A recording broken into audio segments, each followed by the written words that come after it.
like to just welcome you all. This is our webinar that's hosted by the Northwest Fire Science Consortium. And your speakers today will be Chris Zenger, Mark Stern, and Ryan Haugo, all from the Nature Conservancy. And Mark Stern is going to kick this off, and I'll let him go ahead and introduce the topic and give you background into the project. Take it away, Mark Stern. Okay, thanks, Janine, and thanks everybody for tuning in this afternoon to listen. As Janine said, I'm Mark Stern with the Nature Conservancy here in Oregon, and along with my TNC colleagues Ryan Haugo from Washington and Chris Sanger from Oregon, we're going to give a presentation about some of the work that's been, partnership work that's been ongoing with the Forest Service the last couple of years. I'm going to speak briefly here of the context of sort of why and how this came together, and then pitch it to Ryan and Chris, who will present the material. And I think, as most of you probably know, the Nature Conservancy in both Oregon and Washington, as one of its conservation priorities, is committed to trying to see resilience across the fire-adapted landscapes that span the forests of Southwest Oregon, Eastern Oregon, and Eastern Washington as well. And it's something that both chapters have been involved with for several years and continue to work on with all of you and our colleagues in the collaboratives, along with the Forest Service and the BLM at large. So certainly a joint effort that spans many interests. And about 2 years ago at a Fire Learning Network conference in Bend, as part of the conversation about how do you increase the pace and scale of restoration in these dry forests, Chris and Ryan and Tom DeMeo from the Forest Service all began talking about, well, how do we estimate the magnitude of the restoration need in our areas? And Chris had been working on it in Oregon, Ryan had been working on it in Washington, and Tom had been working on it with his Forest Service peers. And from that conversation really came the idea of, well, why don't we all try and work on it together, for a couple reasons. One, we'd benefit from our shared knowledge across the landscapes and resources that we could apply to it. And also, and maybe even more importantly, that it would allow the Nature Conservancy, the Forest Service, and other partners to have one set of data to talk about and talk from as we tell the story about the restoration need in these fire-adapted forests, so that we'd all have sort of the same point of reference and baseline as we made our way forward. And so what we thought was going to be a 6 to 8 month project turned into more like an 18 to 20 month endeavor, which culminated earlier this fall when the work that Chris, Ryan, Tom DeMeo, and other colleagues there from the Forest Service Ecology Program came forth with a peer-reviewed manuscript that was released in September. And I think, again, the value of the manuscript is it really looks at Oregon and Washington and these fire-adapted forests and begins to describe the magnitude of the need for restoration in these systems. And I think helps frame the context of when we talk about increasing the pace and scale, how much work there is to do and what it's going to take to get a resilient landscape in these fire-prone systems. And so with that, I'm going to pitch it to Ryan here and let Ryan and Chris kick it off, and we'll go from there. So Ryan, it's all yours. Thanks, Mark. Thanks so much for that introduction. And again, I do want to acknowledge up front the number of very close and excellent collaborators that we've had on this project, including folks from the Nature Conservancy, myself and Chris Sanger, and Mark, and Corey Blankenship with the LANDFIRE program, Tom DeMeo with U.S. Forest Service Pacific Northwest Region Ecology Program, Chris Ringo, Ann Schlisky, Mike Simpson, Kim Mellon McLean, Jane Curtis, and not just the co-authors, but we've had a number of other individuals that have been working with us through this process and have provided just invaluable feedback and advice and support throughout. So we certainly would not have gotten this study completed without everybody involved. And so to dive in here, I'm sure as pretty much everyone on the phone is well aware, historically fire was a very important part of many of our forests in Western North America. And that there's unfortunately a very common storyline for these historically fire-dependent forests. Anyone who's watched the evening news or read a newspaper during recent summers knows that in our forests we're experiencing a dramatic increase in the extent of both fire and defoliating insects. Many, but not all of these events are outside of the historic range of what these forests are adapted to due to either the size and or the severity of these disturbances. And these uncharacteristic events impact not only the tremendous biological diversity that's supported by these forests, but also the benefits, the clean air, water, fiber production, recreation, that millions of people depend upon. These events, along with others, have helped to drive a fairly dramatic shift in the management of our public forests across the West.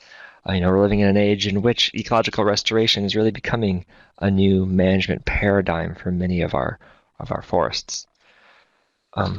But with this shift towards a focus on restoration, we, land managers, stakeholders, collaboratives, policymakers, we still struggle with with defining where, how much, and what kinds of forest management are needed to achieve restoration at the scale of large regional landscapes. And it is this question of where, how much, and what kinds of forest management are needed to achieve ecological restoration at regional scales that is at the heart of this study. And answering this question, I think, is really important because, without having this regional scale understanding of restoration needs, it's difficult for us to assess, are we making a difference through our restoration efforts? Is the pace and scale of our work meeting the need? And that this study is the first step towards attempting to answer that question. And so now we're going to dive into the guts, the details of what we've done with the study. And for that, I'm going to turn it over to Chris. Excellent. Thanks, Ryan. Can everybody hear me okay? Hopefully one person can say yes. Yeah. You sound good, Chris. Great. Thank you, Ryan. And so this project was an exciting kind of opportunity for the kind of TNC, Oregon, Washington, and then Forest Service to work together, but also to kind of work towards a common set of objectives with this explicit number of acres that we're needing kind of to look at of the restoration need, and not just in the past how we've kind of framed this conversation up around there's this much departed or that much departed, but what is the restoration need associated with that departure, that where, how much, and what kind. And also we were able to kind of address the disturbance and successional restoration need. In the past we kind of addressed primarily the disturbance need, and we were able to bundle that in here as well. The sideboards, again, as we mentioned earlier, this fire-prone forest in Oregon and Washington, and we also wanted to kind of make this a broader scale and look across all ownership. And we also, this best available data, we had the kind of team that worked on this went round and round on how we wanted to go about it, and settled in on this process of what's the best, and we'll build from that, and I'll get into the specifics here in a sec. But it's also built on great work that we've kind of co-opted from both the LANDFIRE team, what the region with Tom DeMayo's team, and then the way Ryan's addressed it in Washington and myself in Oregon. Kind of all of us has looked at this, and we kind of took a best practices and rolled that into this one common project. One thing that we kind of start this whole process off with is what's the appropriate scale, and so I want to just kind of frame it in that is that we're looking at the eco-regional, provincial, kind of large landscape scale that we're summarizing the restoration needs for. And I know a lot of people out there are working in some project planning or watershed and have some interest in this, and then also down to a specific unit or a stand scale, and all of those are super valid and have their own inputs and data sets associated with those. But the results from this really are most appropriate at the eco-regional provincial scale, and then we have some summary numbers that can be framed up in the watershed scale. But it's really important to kind of think of this as the 30,000 foot look of what the data and the results are talking about. just to kind of give you a quick primer on the inputs and some of the analytical products that we use going into this, starting off with the mapping and classification of, quote, the forested systems. So what is our potential veg types? Where are we? What is the geography, so to speak, that we're looking at? We use the ILAP outputs, which also covered all of Region 6, so it worked out great for that. The modeled reference conditions. So this is the how do we determine the successional stage reference conditions, and these are coming from our LANDFIRE BPSs, biophysical settings, and I'm sure many of you are familiar with those products as well. And then how do we delineate the landscape and break it into kind of meaningful units of analysis or strata? And we're looking at using HUC, specifically HUC 5s for our frequent fire or frequent disturbance systems, HUC 4s for our moderate disturbance, and then ILAP map regions. And you'll see some of these in a map later on for our longer-term return interval disturbances. So current conditions was based on GNN, which again covers all lands, all ownerships in the whole region. And we used, this project got started before some newer data was available, so we used the 2006. And we're in the process of summarizing the 2012 to be available as well.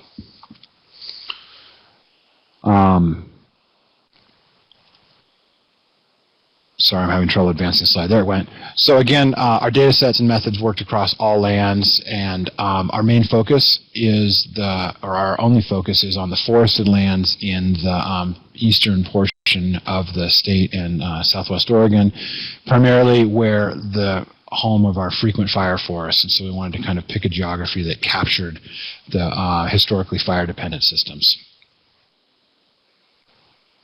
So to kind of walk the group through the methodology and how this process worked, we're going to use an example here, and I'm going to work the group through this.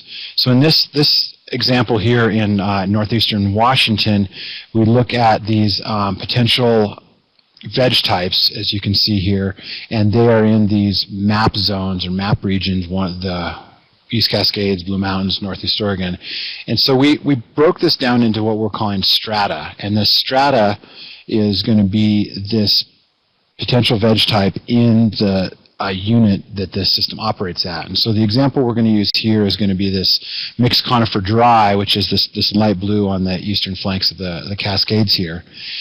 And we'll kind of walk it through the whole process of how the strata gets classified and worked with its reference condition or range of variability. So here is kind of the reference condition for this dry mixed conifer and its reference range of variability. So these are the 5 successional classes that we looked at with the reference condition model across the bottom, and then their relative abundance per strata. And so in this case, the strata is going to be the HUC 5, and this is how much of that dry mixed conifer exists in that HUC 5 as a percentage. So we get these reference condition means, and these are the modeled outputs from the LANDFIRE BPS and all the great work that the LANDFIRE team has done. And then we kind of expanded upon that a little bit, and we picked a range. So in the past, we've always looked at this mean number of that's the reference condition. And now we wanted to look at bringing the concept of the range of variability, and so we have a little bit larger spread there. And so you can see with the polka dots across the middle, the dashed lines, that's your mean, and then the spread is your reference condition. Successional class doesn't necessarily represent this healthy or unhealthy condition. It's more just the appropriate amount that was in each of these states in a historically resilient condition. And so based on that original reference condition, we applied current conditions over the top and looked at the differences. And so here with the blue, you're seeing your current condition. So this is what is currently on the landscape And we wanted to kind of talk about the difference and the restoration needs based on that current. And so here is where we start to look at the difference between the reference condition and the current condition. And again, this is for each individual strata or the system that it operates at. And so we're looking here at each forest type within the landscape and which successional classes have like an excess of acres compared to the range of variability, which would be that red arrow, and then which successional classes have like a deficit or a need, which is going to be that orange arrow. And so the basic idea of the study is asking what needs to happen in order to move those with an excess into those areas with a deficit, or from the red to the orange conditions. And so we kind of put that process together, excuse me one second while I try to advance the slide, through these set of rules. And so if we were to look at, for example, like this mid-close that had a overabundant excess of conditions and we needed to move it, we would take that mid-close here and talk about how it could get moved across the landscape based on some actions. And so these are kind of all of the possibilities, or this rule set that we developed for each of the systems. And so we had one for the dry mix con that we're using in this example, but we had them for all of the systems in these rule sets, and they were different depending on what was most appropriate ecologically. And here you can see that there is a whole kind of specific group of type of actions, and then they've been lumped into kind of these larger categories of disturbance only, successions only, and then disturbance and then succession. And here is kind of a clearer slide of the categories. So the disturbance only transitions are those ones that go from your mid-serial close to your mid-serial open, or your late serial close, your late serial open, through the active management or a disturbance. And then the successions are the ones that require time to grow.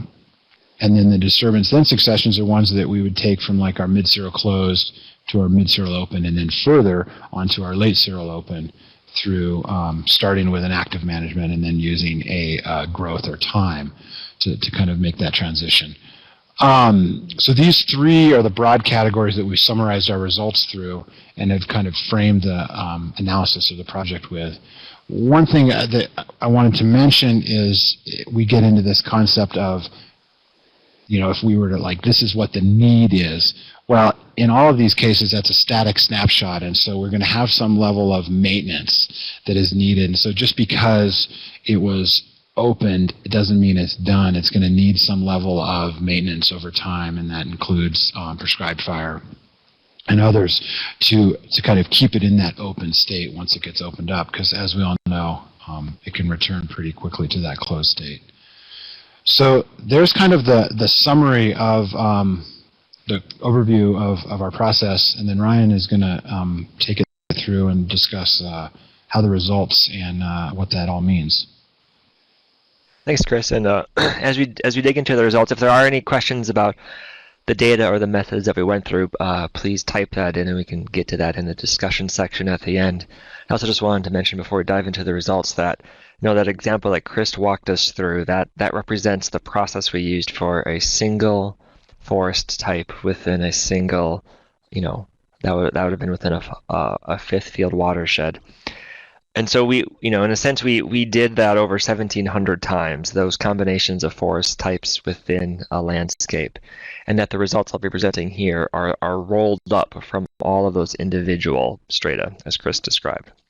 Okay, so diving into the results, looking at the big regional scale across all of eastern, trouble advancing a slide, across all of eastern Washington, eastern Oregon, and southwest Oregon, we found that it was approximately 40% of all forests, or 11.8 million acres, that were quote-unquote in need of restoration, or that would need to transition into a different successional class in order to restore the natural range of variability in the successional class distributions.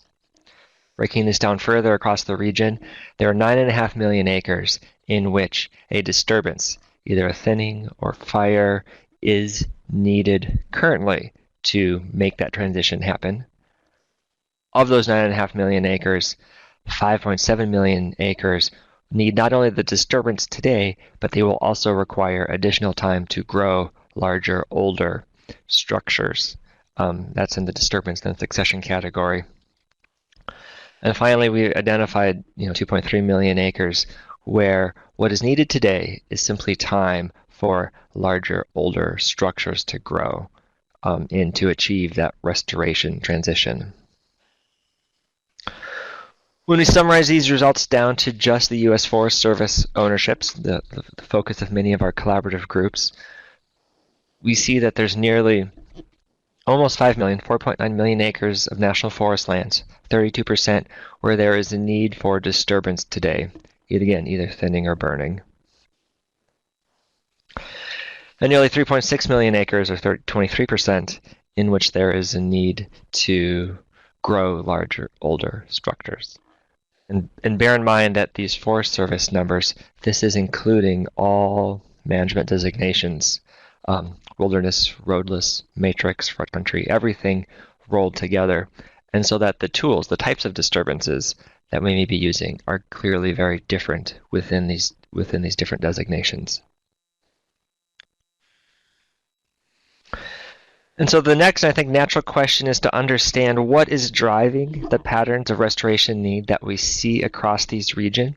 These are two maps that we've pulled from our journal article, and these represent the percent of forests within a fifth field watershed in need of either disturbance. That is the disturbance, that's the map on the left ranging from the blue to red, or in need of succession, growth into a larger, older successional class on the right. That's the green to purple. And so then what's driving these patterns that we see across our region? And the first factor, which was key to these patterns, is the distribution of our different forest types within a landscape and within watersheds. So this is a figure, again, pulled from a journal article that displays the restoration need within each region by the different historic fire regime groups for each type of forest. So in this figure, FRG1, that stands for Fire Regime Group 1. Those are forests that were historically characterized by a frequent low-severity fire regime. FRG3, those are forests that were historically characterized by a mixed severity regime. And FRG4 and 5, those are forests that are historically characterized by more of a high severity fire regime. And what we see across nearly all of our regions, not surprisingly, is that restoration needs and the disturbance needs, more specifically, were concentrated in the forest types that were historically characterized by low or mixed severity fire regimes. And so what this means is that when we look at a region which is near and dear to myself, the Washington East Cascades, where we see that at the watershed scale, there are relatively lower disturbance needs. But when we zoom into this, you can see that those watershed levels are driven by the really steep ecological gradients that we have in the East Cascades, where there's a rapid transition from low, dry, historically frequent fire forests to wetter middle and upper elevation forests, within a single watershed. So when we zoom in here, we see that while the watershed level disturbance needs might be lower, locally there are still very high needs for disturbance to be reintroduced, primarily concentrated in those dry forest types. Within the mixed conifer dry potential vegetation type, that's PVT, within the East Cascades, nearly 47% of acres within that forest type are in need of disturbance today. So the second factor that had a large influence on the regional patterns of restoration need were patterns of forest ownership. And so when we look at, again, the regional map of disturbance restoration needs, two of the regions that really pop out with having high watershed level of needs, the Southwest Oregon and Northeast Washington, These are regions where there are also relatively larger, levels of forests that are owned and managed for industrial purposes. And it's easy to imagine that with greater levels of industrial forest, you have a lot more forested acres that are kept within a younger, closed canopy condition. And so we see that similarly in the successional needs as well. Northeast Washington, Southwest Oregon are two that pop out again. And you can think about how the conditions that industrial forests, would primarily be kept within are influencing these watershed and regional level restoration needs. And that's evident too when we similarly summarize the restoration needs within each region by the primary ownership categories. We see within Southwest and Northeast that there is a high level of restoration need on BLM and private lands in Southwest Oregon, private lands within Northeast Washington. And this contrasts quite a bit with some of our other regions, such as the Oregon Blue Mountains and the Oregon East Cascades, where Forest Service lands make up a much larger percentage of overall ownership and a larger percentage of the overall restoration needs.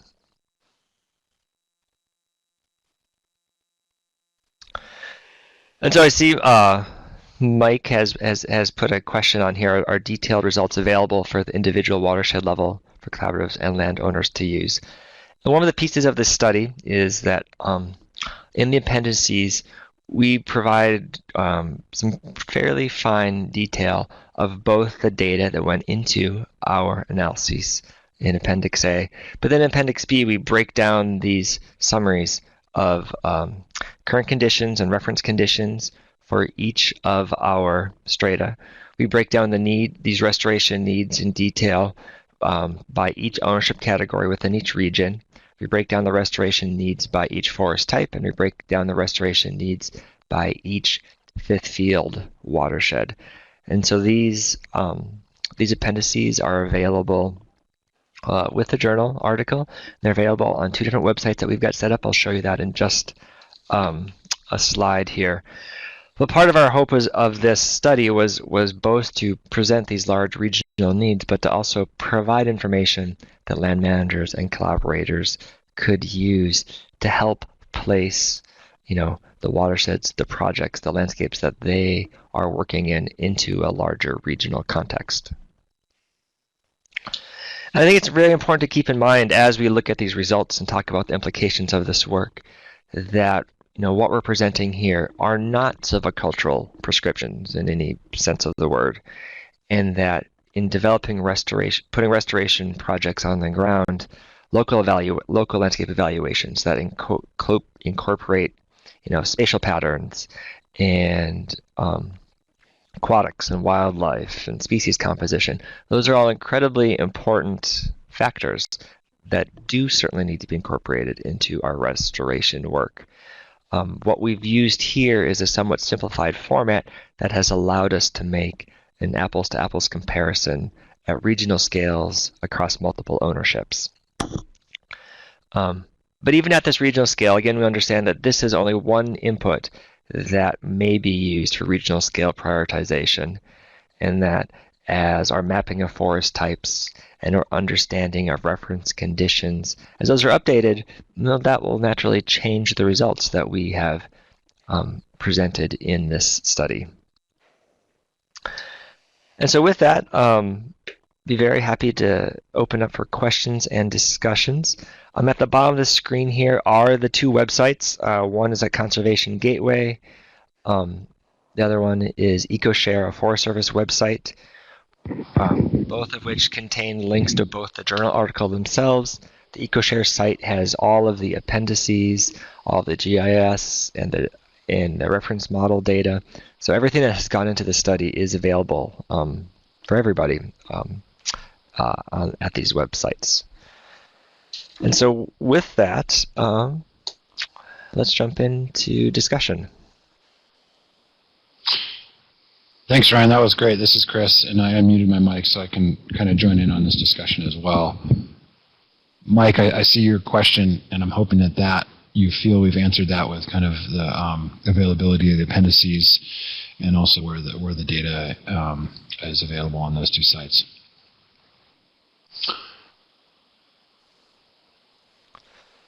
And then it looks like our next question is Patrick. How confident do you feel with the results in Southern Oregon, given the challenge of not being able to determine species type easily, where structure may conflate restoration need? Chris, do you have any thoughts while I put my thoughts together on that? Yeah. So Southern Oregon is a really diverse and complicated landscape, and we went round and round on some of the results down there. One thing that I think we got right down there is we used the updated and kind of collaboratively developed PVT map that literally came out in mid-process, and so we kind of stopped and reused that. So I felt like we were capturing the system as best could be for that whole geography based on the new updated mapping for that system. But then the diversity of the species within that system is definitely something that can add to some variability. And then also some species compositional changes where, you know, we're looking at the system and the structure of the trees in there, but we may have had through management or fire suppression or others had changes in those species compositions. And so we may be looking at structure of species that are actually not what the historical system may have been. And this is, again, in some cases, it's definitely not everywhere. So I would say I have a moderate to high confidence in Southern Oregon. And again, that's looking at the landscape level. If you were down at individual projects or even at the unit level, I think you're going to have a whole nother level of issues related to what's going on down there, and then how you would address that. As part of the thank yous, we had the ecologists from the Nature Conservancy and the Forest Service and the BLM as the reviewers, and so they've been a part of this process all along, and their reviews felt that we had addressed it as best as possible as well. Mm-hmm. And so similarly, there's another question coming up here. What did from Don and Mel? What did we do with the serpentine lands in southwestern Oregon? And I think as Chris described, you know, we used the best data sources that we had that mapped out the forest types on those serpentine lands, and had reference conditions that reflected that ecological reality. And I think this Chris, did you want to jump in there? Did I hear you? Just one thing to make a point to answer that serpentine is I believe we classified the serpentine lands into the ultramafic, and so it was modeled using those that model. Mm-hmm. Okay. So next question, is this approach applicable in areas that do not have GNN data, and where GNN data is available, is there a crosswalk between LANDFIRE BPS and GNN? So I would say that our general framework is applicable in places without GNN data. I've been working extensively in northern Idaho in the Clearwater Basin using the same general framework with forest type mapping and current condition data sets that are available from Region 1, but it's applying this same basic restoration needs framework. And then in terms of a crosswalk between LANDFIRE BPS and GNN, I think one of the real big pieces of this work was actually programming out an approach to assign and classify those successional classes by BPS from the GNN data. But to add to that, we went through a pretty extensive process to essentially crosswalk the GNN data to work with the LANDFIRE models. So if you do not have GNN data, this it could very easily be used with the LANDFIRE based data in those places. Yeah. Chris and Ryan. Oh, there's another question. Yeah, I just want to make sure that you didn't miss the question that was before that one. Yeah, I saw that Dave Schuhol's question about climate change, and David, this is really a snapshot with the reference condition and current condition.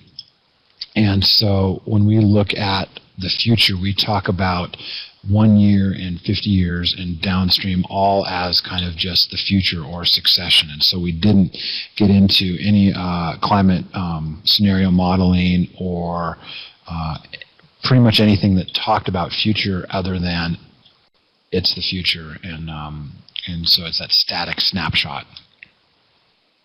And other than that, I think we feel strongly that using these historic models to define restoration need, that is moving our systems in the correct direction or the right trajectory to be addressing climate change impacts.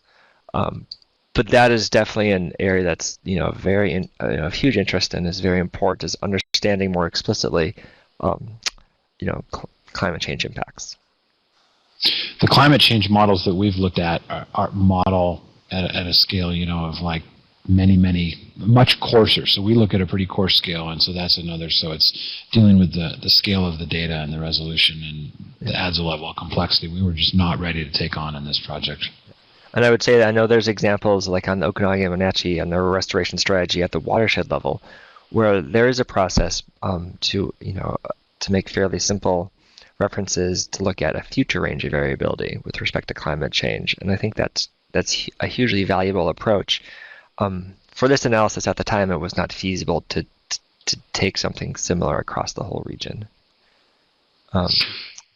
Kevin, sorry, Chris, were you jumping in? No, I was going to answer Kevin's question, and you got it, so go for it. So next question, what scale is analysis applicable? Would this product be appropriate for determining departure at the stand level or only the watershed level? And again, I would say it's not appropriate for determining departure at the stand level, in that at the watershed level, it needs to be used with care. Within the appendices, we provide summaries for each fifth field watershed. I think that's very valuable to help set context, help see how does a particular watershed fit into the big picture. But if local data sets for an individual watershed show something different than what we've gathered from these regional data sets, I would certainly supplant with local data. Kevin, one of the things that we kind of addressed and struggled with as a team is the scale that the system operates at. And, so if, for example, that mixed conifer is the one of the 1700 that we looked at in the kind of example methodology, that operates at, we as a more frequent fire system at the Huck 5 scale. So really, we cannot summarize results for a finer scale than what we kind of use as the finest scale for the level of the system, and that's why we reported results there. But you ask about departure, and I just want to make sure that we're clear that the departure analysis was what, and then we fulfilled that with the restoration need, but departure and restoration need definitely are two separate things, and how you address the departure is what the restoration need was really looking to kind of capture. Mm-hmm. Let's see, next question about so the more detailed map that I zoomed in on.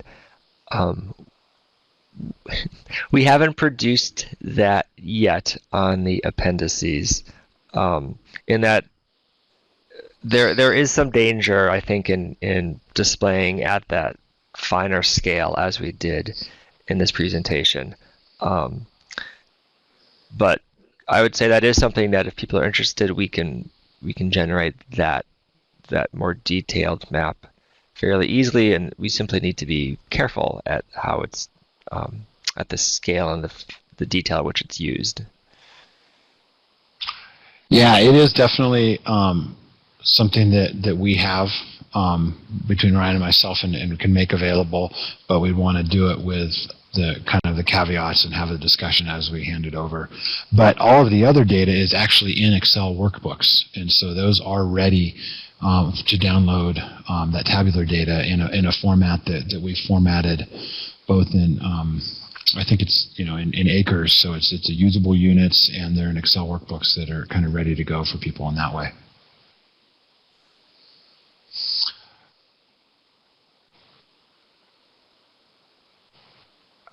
I think it looks like Doug is typing in a question. And if anybody else, we have another 15 minutes. If anybody else has got some questions, please bring those up. This is kind of interesting, not being able to listen to any of the participants. Thank you for joining. And while we're waiting for these questions to land in the chat box, I just I want to again give credit to Tom DeMeo and his crew. It's just been an incredibly valuable experience working closely with the Forest Service Region 6 Ecology staff. And Chris and I have spoken a number of times about just what a neat collaboration this has been between our organizations, and that we certainly would not have been able to have pulled these data sets and crosswalks together without their assistance and their collaboration. Okay, great. Just quickly, I'll go back at this. Just to quickly address Trent's question, I just looked at the data that we have uploaded on there, and there is GIS data with that spatial component. So that data is available on there, but I would caution you about using it rawly and tie in with us. But it is uploaded and available on Ecoshare. Yeah. So Doug's question, how do you decide what type of disturbance is needed? Fire, logging have very different effects with respect to deadwood, road, soils, weeds, etc. Apps certainly is true. In our methods, I don't want to flip back and script the presentation, but if you remember back to that matrix that we showed with showing red, blue, or red, blue mixed boxes for what was the... I can do that. Oh, okay. Chris can do it. Right? There we go. Too far. Yep. Well, I was going to say here. Perfect. So this is the level to detail which we described different disturbances. We distinguishing thinning or a low severity fire versus an opening or a high severity fire. That was the level of detail to which we were able to go using the successional class framework. So obviously, I absolutely agree. Fire, logging have very different effects. And in my mind, those effects and those differences are what need to be considered as you move down in scale from our ecoregional scale to watershed and project level planning and down to silvicultural prescriptions. Where are those different tools appropriate? How do they need to be used in concert with each other? And then how do we consider all of the other ecological, social, economic factors that come into the design and implementation of a restoration project?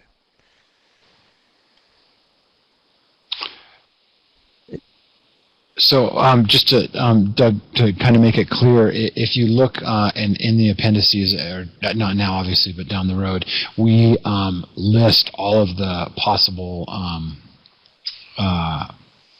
transitions, and then what their order of operation and how they were chosen.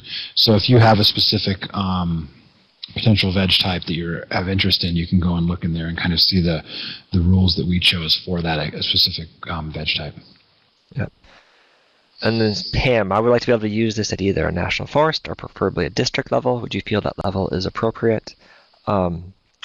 We have summarized these by national forests. Chris, do we have that on the last slide? That's here we can. Good question.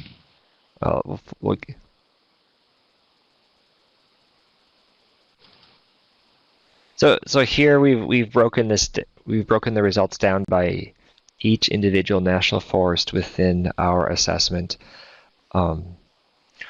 We have not broken this down by individual districts, and I guess that becomes questionable. District level, that's fairly similar, or that's getting closer to that watershed level that we do report. And so I know I have used it with the districts locally, just summarizing it from individual watersheds to a district level. I think in terms of providing course estimates for a district, that is something that would be appropriate and could be done, just with keeping the same caveats in mind. So that's something that we've been talking with Tom DeMeo and some of the analysts that he works with, and it sounds to me like that's definitely a need out there. So we should talk with them about potentially getting a table together to try to summarize that at the district level. Mm-hmm.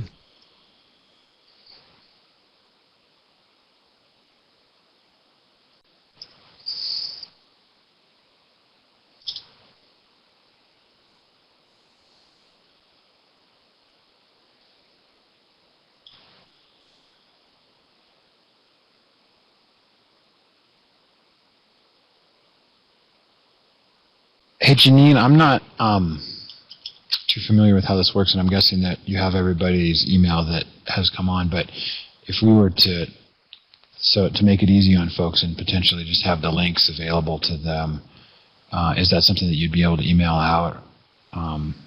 Yes, we don't have emails of the participants. We don't ask for those, but we can tweet and post on Facebook and send out on our listserv Okay. those links, and they get a pretty wide distribution that way. So if you would, are these the links that you would like? Are these the web page, the Yeah, I think the Ecoshare? Yeah, exactly. Conservation Gateway is a pretty cryptic one because we had to shorten it from a 75,000 character long one. But the Ecoshare, people just remember ecoshare.info. They'd be able to navigate easily from there. Yeah. We actually were planning on adding that into the Northwest Fire Science Consortium website. We're putting a link there, so we'll make sure that we get that out. Excellent. Thank you. Mm-hmm. So Don and Mel just asked at the 800,000 acres on the Rogue River Siskiyou is a fraction of the total forest area. What about the rest of the area? And so I think we're looking at this. Ryan, you put this together. I'm curious if this includes all. This just includes the sum of the 3 different restoration need categories. It doesn't include the total acre. So this was an assessment of the total acreage of the Rogue River Siskiyou. So amongst, I don't know off the top of my head how many acres are across the Rogue River Siskiyou, but it was, roughly 800,000 acres that fell into one of our restoration need categories. And so what that would look like real quick is, sorry to click back and take over the slide there, is there's a number of acres in there that, for example, in this mid-open, that already fall within the range of variability, and so we're not showing a restoration need there. So some of them that may already be within their appropriate reference condition and range of variability fall out. Mike's question, is there a list of BPS codes listed on the spreadsheet? Yes, there is. Yeah.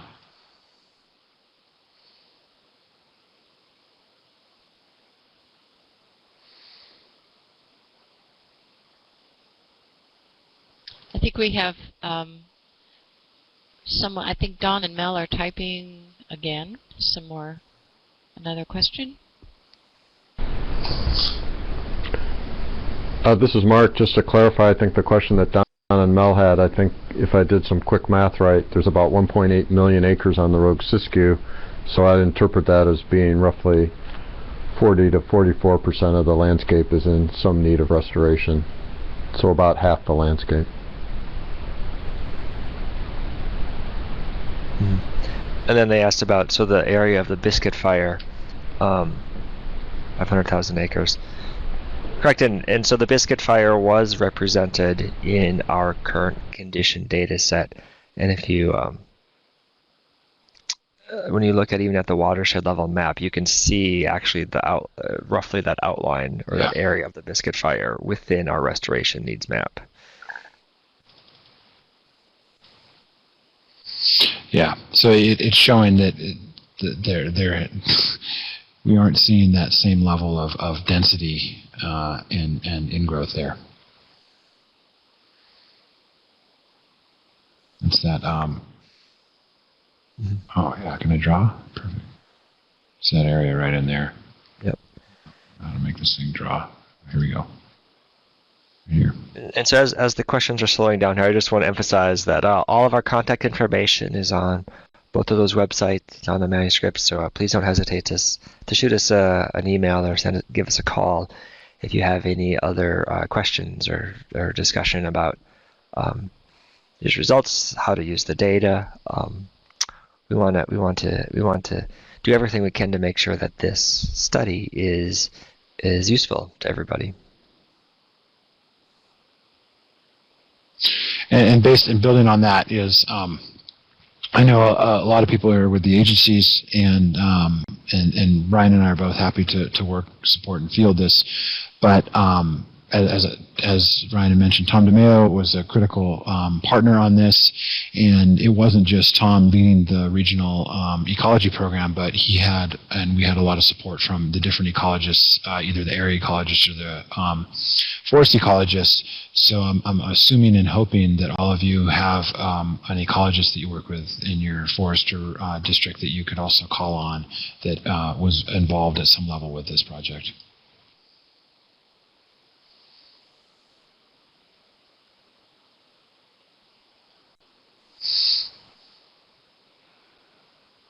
Are there any more questions coming up? I thought I saw some more typing going on.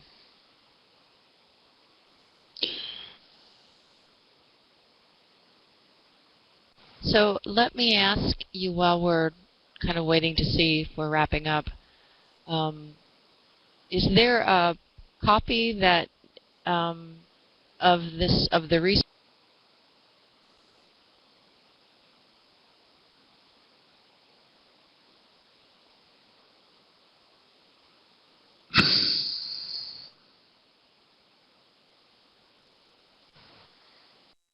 Janine, I think you cut out there. You're asking if there was a copy.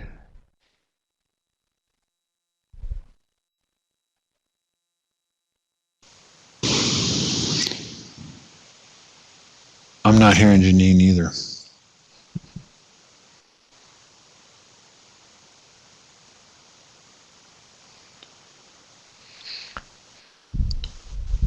Well, it looks.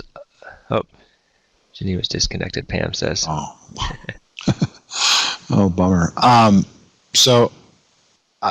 Anyways, a copy of everything is available on that Ecoshare site. So the appendices, the GIS data, the manuscript, and all that. So if that, and contact info. So if you're not getting what you need, please use the contact info, and you can tie in with Tom, Ryan, or myself, and I would be hoping to support you as well. Mm-hmm. So with that, I see that Doug is typing in, but we'll see what that question is, and I think we're ready to wrap it up for today. Thanks so much to everybody for joining us for the webinar and hearing about our work.